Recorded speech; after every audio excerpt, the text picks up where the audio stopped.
Hello and welcome to ICANN Media. We're coming to you from Banff, Alberta. I'm your host, Rob Hislop. We are at the Petroleum Safety Conference. One of the many speakers here over a 2-day period is Shane Jensen. Shane, thanks very much for joining us here on ICANN Media. You're welcome. Thank you. Shane, tell us a little bit about your seminar.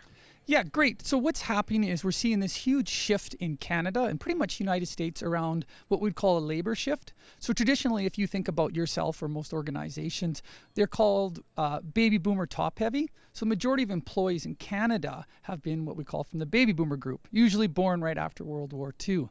What's happened is, in case some of you might have noticed, we have a lot of what we call young people, the millennials or Gen Y, coming into the workplace. Because of that, things are getting a little interesting with respect to you have your baby boomers have a certain way of doing things. They've done it for a long time. They're very successful, very switched on. But all of a sudden you have this very young generation coming in with a very different perspective on how things should be done, how they should be communicated to, how they deal with conflict, their expectations around leadership. And all of this comes together with this, like the perfect storm, so to speak. So the interesting thing with this, and yes, I've noticed it, as being at the lower end of the baby boom era, but this happens to generations all the time, because I know when I got into the workforce, a generation ahead of me thought that we were lazy and not committed and didn't have that loyalty to the company. 100%. And I agree. So part of the presentation, actually, what I talk about is just the bad rap that seems to happen with every generation and certain cultural influences that lead to the perception of bad rap. What is significantly different, though, is, and I'm kind of giving away a part of the presentation is the millennials, for the first time since the baby boomers, are now the largest labor group.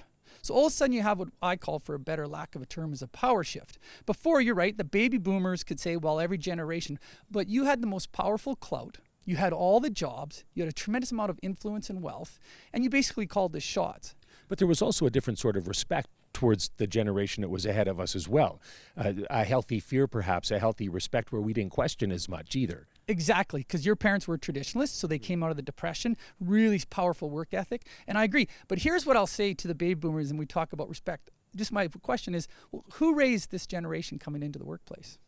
The baby boomers and some of our Xers.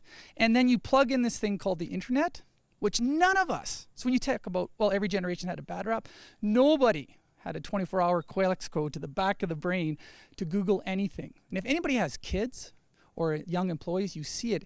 It's the amount of knowledge, maybe for a better lack of term, power they have is tremendous. And that is where this challenge comes from. This, I hear what you're saying, I know you really well. Have you seen the latest YouTube clip on what you've been doing for 20 years? It's been kind of redundant, or it can be done in 2 minutes instead of 10 minutes. And so this is where this whole perfect storm is, that's different than any other generational shift we've seen. So how does this work when it comes to safety then? Perfect. So when it comes to safety, again, it comes down to the perception that I'm a baby boomer, therefore I know more. So that's a wrong perception. It also comes down to suspending the preconceived notion that Gen Y have a certain stereotype. And all this comes down to, and as we know, communication now is truly our Achilles heel. And the communication piece of how I choose to treat, respect, and interact with my young generation, vice versa, has a tremendous impact on safety. Because at the end of the day, here's what we're all saying. Why should I listen to you? Tell me again. And the old way is do this or be injured. Do this. This is my way. I've been doing it for 20 years. And they're like, no. And so the whole piece comes around communication. So how do you bridge that gap? Bridge the gap. Yeah. Well, yeah. How do you bridge that communication gap then? Great. So you have to be, for better lack of a term, be generational aware. So if I'm working with so I'm a Gen X. So if I'm working with a Gen X, there's no issue around how I'm going to bridge the communication. But what I have seen in my other safety work is some people, for example, are using outdated communication tools, outdated adult learning methodologies to train people around safety and awareness, using outdated platforms for getting their message across. So one of the biggest shifts you're going to want to see is around technology, especially as a Gen Y. The other thing too is lots more recognition of group work. So a lot of times we'll be like very redundant. I'll teach you, you learn it this way, when we can build a much more interactive platforms for learning and much more buy-in. And the last piece is, to the baby boomers, I say this with respect, is it's no longer just telling. It's almost like this dialogue, discussion, critical analysis. It's no longer repetition or learning. And that's where I see this continued challenge and breakdown, is I want to download it on you. I want you to understand and go. Where Gen Y is like, well, I've already YouTubed everything on this. Tell me what the significance of this moment is. And that's where the disconnect is, or opportunity. So what are the consequences if this gap isn't bridged? Well, the consequence. Great question. There's multiple consequences. So one of the biggest consequences from a pure labor perspective is the ability to retain employees. So again, why should I work for you? Why should I work for you if you have a small safety company? At the end of the day, people don't leave organizations, they leave their boss.